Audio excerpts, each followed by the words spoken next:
Hi നമസ്കാരം, ഞാൻ സൈന്ധവിയാണ്. എന്തൊക്കെയുണ്ട് വിശേഷം? നിങ്ങൾക്ക് എല്ലാവർക്കും സുഖമെന്ന് വിശ്വസിക്കുന്നത് പോലെ എനിക്ക് സുഖം തന്നെയാണ്.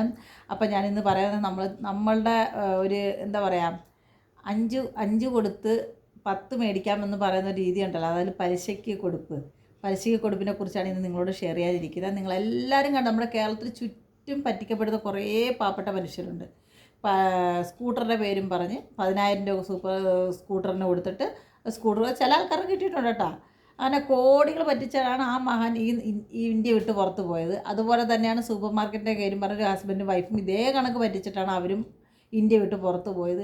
അങ്ങനെ കുറേ മനുഷ്യരുണ്ട് ഈ നമുക്ക് ചുറ്റും ഇങ്ങനെ പറ്റിപ്പ് നടത്തി മാത്രം രക്ഷപ്പെട്ടിട്ടുള്ള ആൾക്കാർ. അതൊരു വലിയൊരു ചെയിനാണ് ഇങ്ങനെയുള്ള വ്യക്തികളെന്ന് പറയുന്നത്. കാരണം നമ്മുടെ മുമ്പിൽ വന്ന് ഭയങ്കര മാന്യതയും അന്തസ്സും അഭിമാനവും എല്ലാം പറഞ്ഞായിരിക്കും ഇവർ ജീവിക്കുന്നത്. പക്ഷേ ഇവരെ ബാക്ക് സൈഡിൽ വേറൊരു ഗുഹയിലാണ് ഇവർ ഇരിക്കുന്നത്. കാരണം ഈ ചെല്ലുന്ന എമൗണ്ട് ഇത്ര അതിനകത്തിട്ട് അടച്ചിട്ടാണ് ഈ മൊത്തം അടങ്കം എല്ലാവരെയും പറ്റിച്ചിട്ട് അങ്ങ് പോകുന്നത്. കാരണം എനിക്കറിയാവുന്നൊരു ഫാമിലി ഉണ്ട്. കാരണം അവരവരുടെ വസ്തു വിറ്റിട്ടാണ് ഒരു ടീമിൻ്റെ കയ്യിൽ കുറച്ച് പൈസ പലിശയ്ക്ക് കൊടുത്ത് ഒരു സ്ത്രീയുടെ കയ്യിലും അത് ഈ പുള്ളിക്കാരി ഇതിനു മുമ്പ് വേറെ അടുത്ത് പറ്റിച്ചിട്ടാണ് ഇവിടെ വന്ന് ഇവരതൊന്നും അറിയുന്നില്ല.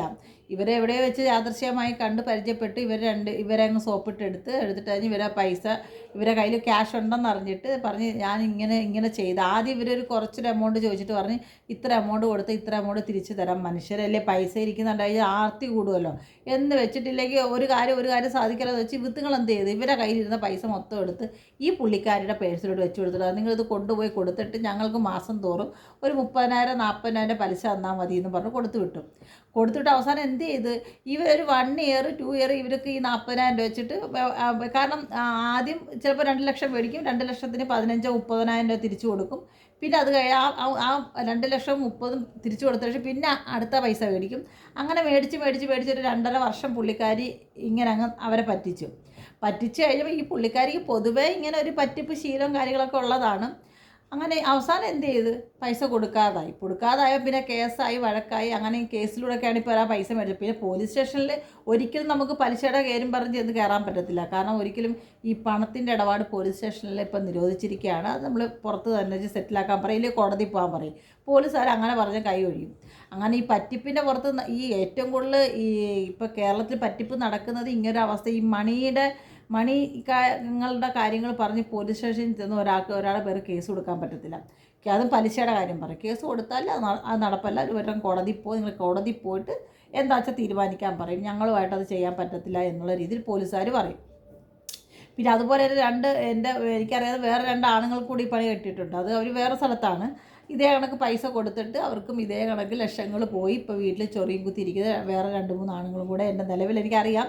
പക്ഷെ അതൊന്നും അല്ല, ഇവർക്ക് നമ്മളായിട്ട് കൊണ്ട് വളം വെച്ച് കൊടുക്കുന്നതാണ്. കാരണം ഇവർ നമ്മുടെ കയ്യിൽ നിന്ന് ഫസ്റ്റ് ഒരു 1 ലക്ഷം രൂപ മേടിക്കുമ്പോൾ നമ്മളടുത്ത് പറയും നിങ്ങൾക്ക് ഇത്ര ദിവസത്തിനുള്ളിൽ ഇല്ലെങ്കിൽ ഒരു 15 ദിവസത്തിനുള്ളിൽ നിങ്ങൾക്ക് ഒരു 15 രൂപയായിട്ട് ഈ 1 ലക്ഷം രൂപ തിരിച്ചു തരാമെന്ന് പറയും. നിങ്ങൾ ആലോചിക്കണം, 15 ദിവസത്തേക്കാണ് ഈ പൈസ 1 ലക്ഷം രൂപയും കൊടുത്ത് 15,000 നമുക്ക് ഫ്രീ ആയിട്ട് കിട്ടുന്ന. ഇത് കണ്ട ഏത് മനുഷ്യരെന്ത് ചെയ്യും? കയ്യിലിരിക്കുന്ന സ്വർണ്ണം ആയാലും എന്തായാലും കൊണ്ട് പണയം വെച്ചിട്ട് ഈ പൈസ കൊടുക്കും. 15 രൂപയാണ് കിട്ടുന്നത്. അങ്ങനെയാണ് ഈ സ്ത്രീ ഇവരെയൊക്കെ പറ്റിച്ചുകൊണ്ടിരുന്നത്. അങ്ങനെ ഈ സ്കൂട്ടറിൻ്റെ കാര്യം എന്തായിരുന്നു? ഈ ലോകത്തുള്ള ആൾക്കാരെ, ഈ പാവപ്പെട്ട ആൾക്കാരെ മൊത്തം പാവപ്പെട്ട മനുഷ്യൻ്റെ നിന്നാണ് ഈ പൈസ മൊത്തവും പോയിരിക്കുന്നത്. ഇപ്പോൾ ഇവിടെ ആണെങ്കിലും ഈ സൂപ്പർ മാർക്കറ്റിൻ്റെ ആയാലും ഈ സ്കൂട്ടറിൻ്റെ ആയാലും ഏറ്റവും പാവപ്പെട്ട മനുഷ്യരെയാണ് ഇവർ പറ്റിക്കുന്നത്. പിന്നെ സോളാറിൻ്റെ ആ ഒറ്റ വ്യത്യാസം വെച്ചാൽ അവർ ടാർഗറ്റ് ചെയ്ത മൊത്തം പണക്കാരെയാണ്. ഒരിക്കലും പാവപ്പെട്ടവൻ്റെ വീട്ടിൽ അത് കൊണ്ട് വെച്ചിട്ട് ഒന്നും ചെയ്യാൻ പറ്റത്തില്ല എന്ന് വെച്ചിട്ട് അവർ പണക്കാരെയാണ് മൊത്തം ടാർഗറ്റ് ചെയ്തത്. അതുകൊണ്ട് പണക്കാരെ പെട്ട്. കാരണം അവർ ഇങ്ങനെ വെച്ചിരുന്ന പൈസയാണ് ഇതിൽ മൊത്തം പോയത്. പക്ഷേ അല്ലാത്ത ഈ പാവപ്പെട്ട ഈ ദിവസക്കൂലിക്കാരായ ആൾക്കാരുടെ കയ്യിൽ നിന്ന് ഇങ്ങനെ പറ്റിച്ചുകൊണ്ട് പോയവനൊക്കെയാണ് ജീവിതത്തിൽ ഒരിക്കലും ഗുണം പിടിക്കാത്തത്. കാരണം അവരെത്രത്തോളം കഷ്ടപ്പെട്ട് ഇല്ലെങ്കിൽ ഒരു വീട്ടിലൊരു വാഹനം മേടിക്കണം, ഇല്ലെങ്കിൽ ഒരു വാഹനം മേടിച്ചു കൊടുക്കണം, അല്ലെങ്കിൽ മകൾക്ക് വൈഫിന് അങ്ങനെ അല്ലെങ്കിൽ ഭർത്താവിന് കുടുംബത്തോടെ പോകാൻ വേണ്ടിയിട്ട് അതിനൊക്കെ അത്രയും ആഗ്രഹിച്ചാണ് അവർ ഒരു വണ്ടി മേടിക്കാൻ വേണ്ടി പോയത്. അയാൾ എന്ത് ചെയ്ത് അത്രയും പൈസ ഇത്ര കോടിയാണ് പറ്റിച്ചിട്ട് പോയിരിക്കുന്നത്. അത്രയും കോടി പറ്റിച്ച് ആളങ്ങ് മുങ്ങിയിട്ട് ഈ പാവപ്പെട്ടവൻ്റെ കയ്യിൽ നിന്ന് 10,000 20,000 30,000 പോയത് മാത്രം മിച്ചം. വേറെ ഒരു ഗുണവുമില്ല. അന്നന്ന് ജോലി ചെയ്തുകൊണ്ടൊന്നും കഴിയുന്നില്ലെങ്കിൽ അന്നന്ന് ഓരോ കാര്യങ്ങൾ ചെയ്ത് ജീവിക്കുന്ന ഫാമിലിക്കാണ് ഇത് ഏറ്റവും കൂടുതൽ ബാധിച്ചിരിക്കുന്നത്. ഈ ആൾക്കാർ ടാർഗറ്റ് ചെയ്യുന്നു ഇങ്ങനെ വലിയ രീതിയിൽ ഇങ്ങനെ പറ്റിക്കാൻ നിൽക്കുന്ന ആൾക്കാർ മുമ്പേ ചെയ്യുന്നത് പാവപ്പെട്ടവനെ പിടിക്കുക എന്നുള്ളതാണ്. കാരണം ഇവരുടെ ഇരയാവുന്ന മൊത്തവും പാവപ്പെട്ട ആൾക്കാരാണ്, ഒരിക്കലും പണക്കാരാവത്തില്ല. ഈ പാവപ്പെട്ടവരെന്ത് ചെയ്യും? ഒരു 10, 15, 20 പോയി കഴിഞ്ഞാൽ ഈ പാവപ്പെട്ടവനൊന്നും മിണ്ടത്തില്ല. കാരണം അത് പോട്ടെ. പക്ഷെ പണക്കാരങ്ങനെ അവരെ പറ്റിയിട്ട് കോടികളെ പറ്റിക്കാൻ പറ്റത്തുള്ളൂ. അവിടുത്തെ ഈ 10, 15 ഒന്നും ചെല്ലാൻ പറ്റത്തില്ല. ഈ പാവപ്പെട്ടവരാകുമ്പോൾ ഈ 15 ആയാലും 10 ആയാലും അവത്തുങ്ങൾ ഒരു കാര്യം വിശ്വസിക്കും, അങ്ങ് കൊടുക്കും. കൊടുത്തിട്ട് നമ്മുടെ വീട്ടിൽ വരുമല്ലോ എന്ന് വിചാരിച്ച് ഇത് ചെയ്യും. പക്ഷേ പെടുന്നതോ ഇതേ കണക്ക് ഒരാളല്ല, 2 അല്ല, 100 അല്ല, 1000 പേരല്ല, 10,000 മനുഷ്യർ കൊണ്ടുവന്നു ഈ 5ഉം 10ഉം കൊടുക്കുന്നത്. നിങ്ങൾ ആലോചിച്ചൊക്കെ എത്ര വലിയൊരു എമൗണ്ട് ആവും, എത്ര വലുതാവും. ഒരുത്തന്നെ അവൻ്റെ ഒരു മനുഷ്യ ജീവിതത്തിൽ അവൻ ഉണ്ടാക്കാൻ പറ്റാത്ത രീതിയിൽ അത്രയും പൈസ ഉണ്ടാക്കി അവൻ ഇവിടെ നിന്ന് മുങ്ങി സുഖജീവിതം അന്യരാജ്യങ്ങളിൽ പോയി PR എടുത്ത് സുഖിച്ചങ്ങ് ജീവിക്കും. അതുപോലെയാണ് മറ്റേ പല ആൾക്കാരും ചെയ്തിട്ടുള്ളത്, നമ്മൾ കണ്ടിട്ടുമുണ്ട് പല രീതിയിലും. പിന്നെ പണക്കാരെ പറ്റിക്കാൻ അത് പറ്റത്തില്ല. അവർക്ക് അവരുടെ കോടികളും ലക്ഷങ്ങളൊക്കെ പറ്റിച്ചുകൊണ്ടേ പോകാൻ പറ്റത്തുള്ളൂ. അതാണ് നമ്മൾ സോളാറിൽ നമ്മൾ കണ്ടത്. എനിവേ എന്നിരുന്നാലും അതുപോലൊരു ഐറ്റമാണ് ഈ പലിശയ്ക്ക് കൊടുക്കും. പലിശയ്ക്ക് കൊടുക്കുന്നത് ഈ 1,00,000 രൂപ കൊടുത്താൽ അവർക്ക് തിരിച്ചു കൊടുക്കുന്ന 15,000 രൂപയാണ്. അത് 2 ലക്ഷം കൊടുത്താൽ 30,000 രൂപയാണ്. നിങ്ങൾ അങ്ങനെ ഓരോ ലക്ഷം വെച്ച് കൂട്ടി വെക്ക്. ഒരു കുടുംബം സുഖമായിട്ട് ജോലിക്ക് പോയില്ലെങ്കിലും ഈ ഗോൾഡോ എന്താ വെച്ച് പണയം വെച്ച് കഴിഞ്ഞാൽ അവർക്ക് ആ ജീവിതം കഴിയാൻ അത് ധാരാളം മതി എന്നുള്ള രീതിയിൽ ഈ പാവപ്പെട്ടവന്മാർ ഉള്ള സ്വർണ്ണമായാലും ഈ പെണ്ണുമ്പിള്ളയുടെ ആയാലും ഭർത്താവിൻ്റെ ആയാലും താലിമാരും എല്ലാം ഊരി കൊണ്ട് ബാങ്കിൽ കൊണ്ട് പണയം വെച്ചിട്ട് ഇതങ്ങ് ചെയ്തിട്ട് അവസാനം ലവക്കിട്ട് അവളെന്ത് ചെയ്യും? ഇത് കുറച്ച് നാൾ ഇവരെ ഒന്ന് സുഖിപ്പിച്ച് നിർത്തി പൈസയൊക്കെ ഞാൻ കൊടുക്കും.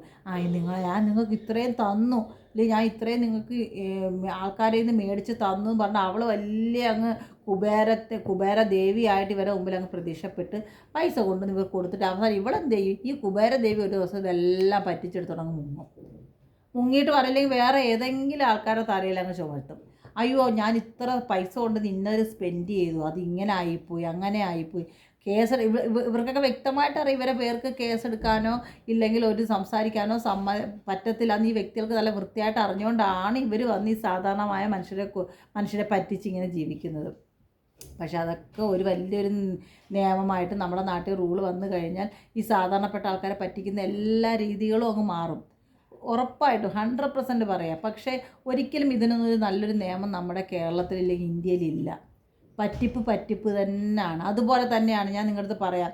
എനിക്ക് ഒരു ബാങ്ക് അക്കൗണ്ട് ഉണ്ടായിരുന്നു. എനിക്കുണ്ട് ഞങ്ങളുടെ കമ്പനി അക്കൗണ്ട്. നിങ്ങൾ ആലോചിച്ചിട്ട് ഞങ്ങൾക്കൊരു കമ്പനി അക്കൗണ്ടുണ്ട്, എൻ്റെ ഒരു ബാങ്ക് അക്കൗണ്ട്. കാരണം ഇതിനൊക്കെ എൻ്റെ സിസ്റ്റർ ഞങ്ങളുടെ കയ്യിൽ നിന്ന് കുറച്ച് പൈസ അവൾ മേടിച്ചിരുന്നു. എന്നിട്ട് അവൾ ആ പൈസ ബാക്കപ്പ് ചെയ്യണമായിരുന്നു. ബാക്കപ്പ് ചെയ്ത സമയത്ത് അവൾ അവിടെ GPay നിന്ന് ആ പൈസ ഞങ്ങൾക്ക് ബാക്കപ്പ് ചെയ്തു. അത് ആദ്യം മോനൂസിൻ്റെ അക്കൗണ്ടിലിട്ട് മോനൂസ് ആ പൈസ എനിക്ക് സെൻഡ് ചെയ്ത് തന്നപ്പോൾ അത് ഒരു പ്രാവശ്യത്തെ വാടക കൊടുക്കാൻ വേണ്ടിയിട്ട് അവൻ എൻ്റെ അക്കൗണ്ടിൽ നിന്നാണ് വാടക പോയിക്കൊണ്ടിരുന്നത്. എന്നാൽ എൻ്റെ കയ്യിലോട്ട് സെൻഡ് ചെയ്ത് തന്നപ്പം ഞാനത് അതിൻ്റെ വീടിൻ്റെ ഓണർക്ക് ഇട്ട് കൊടുക്കുകയും ചെയ്തു. കുറച്ച് ഒരു 1 ഇയർ കഴിഞ്ഞപ്പം ഒരു ദിവസം എൻ്റെ അക്കൗണ്ട് അനക്കവും ഇല്ല, ആവിയില്ല. ഞാൻ വിചാരിച്ചു എന്ത് പറ്റി, ഗൂഗിൾ പേ വെച്ചിട്ട് പൈസ ഇട്ടിട്ട് പോകുന്നില്ല. അന്ന് എൻ്റെ അക്കൗണ്ടിൽ 15,000 രൂപ കിടപ്പുണ്ട്. നിങ്ങൾ ആലോചിച്ചോണം. ഒരനക്കവും ഇല്ല, ഒന്നുമില്ല.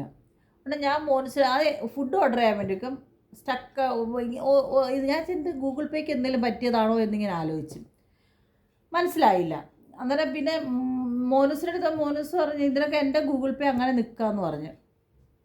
അങ്ങനെ ഞങ്ങളെന്ത് ചെയ്ത് എന്നാൽ പിറ്റേന്ന് പോയി ബാങ്കിൽ പോയി തിരക്കാമെന്ന് വെച്ചിട്ട് അന്ന് ഞായറാഴ്ചയായിരുന്നു, പറ്റിയില്ല. തിങ്കളാഴ്ച മോർണിംഗ് ഞാനും മോനൂസും കൂടെ ബാങ്കിൽ പോയി. സൗത്ത് ഇന്ത്യൻ ബാങ്കായിരുന്നു. എൻ്റെ ബാങ്കിൽ പോയി അന്വേഷിച്ചപ്പം ബാങ്കുകാർ പറഞ്ഞ് നമ്മുടെ അക്കൗണ്ട് ഫ്രീസ് ചെയ്തിരിക്കുകയാണെന്ന്. അപ്പം നിങ്ങൾ ആലോചിക്കണം, ഫ്രീസ് ചെയ്തോ? നിങ്ങൾ ആലോചിച്ചൊക്കെ നമുക്ക് പെട്ടെന്ന് സ്റ്റക്കായിപ്പോയി. കാരണം ഒന്ന് കമ്പനി അക്കൗണ്ടാണ്, ഒന്ന് എൻ്റെ പേഴ്സണൽ അക്കൗണ്ട്. ഫ്രീസ് ചെയ്തു എന്ന് പറഞ്ഞപ്പോൾ നമ്മൾ ഫ്രീസ് ചെയ്തോ? എന്തിന്? നമ്മൾ എന്ത് തെറ്റ് ചെയ്തിട്ടാ?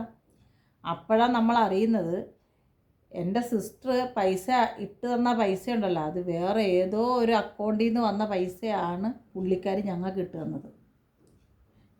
ആ പൈസയാണ് ഞങ്ങളുടെ അന്നേരത്ത് പൂനെയിൽ എവിടെയോ കേസായ ഈ മണി ലോണ്ടറി അങ്ങനെ എന്തൊക്കെ പറയുമല്ലോ, അങ്ങനെ എന്തോ ആയ ഒരു അക്കൗണ്ടിൽ നിന്നാണ് ആ ക്യാഷ് ഇങ്ങനെ ചെയിൻ പോലെ വന്നിരിക്കുന്നത്. എൻ്റെ പൊന്നു, നമ്മൾ ഞെട്ടിപ്പോയി.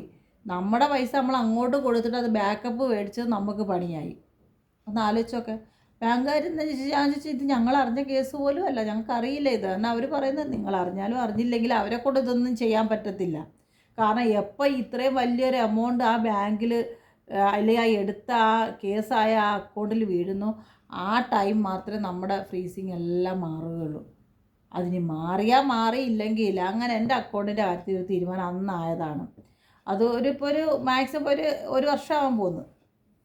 അന്നേരം ഇങ്ങനെയാണ് മനുഷ്യർ ഓരോ ആൾക്കാർ അറിയാതെ പോലും ചെന്ന് ഓരോ കാര്യങ്ങൾക്ക് പെടുന്നത്.